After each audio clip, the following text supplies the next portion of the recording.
Welcome to sunshine पूजा। तो दोस्तों आज मैं वाइट टोन क्रीम और पाउडर से एक डेली मेकअप करने जा रही हूँ। सबसे पहले फेस को अच्छे से क्लीन कर लें, उसके बाद अपनी आईब्रो को अच्छे से सेट कर लें।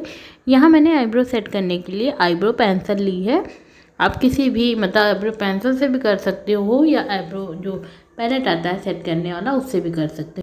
काफ़ी सिंपल सा मेकअप है और काफ़ी आसानी से हो भी जाता है। अगर आपको मेकअप नहीं आता, आप बिगनर हो, आपकी नई शादी हुई है, तो नई दुल्हन घर पे कैसे तैयार हो ये इस वीडियो में मैंने बताया है। आईब्रो सेट करने के बाद उसके किनारे मैंने वाइट टोन क्रीम लगा ली है जिससे आईब्रो और अच्छा सा लुक आए। इसके बाद पूरे फेस पे वाइट टोन क्रीम आपको अप्लाई कर लेनी है। वीडियो पसंद आ जाए तो वीडियो को लाइक करिएगा, चैनल पे नए हैं तो चैनल को सब्सक्राइब करिएगा, फ्रेंड और फैमिली में शेयर करिएगा, कमेंट करके बताइएगा वीडियो आपको कैसा लगा। फिंगर की सहायता से मैं पूरे फेस पे लगा लूँगी।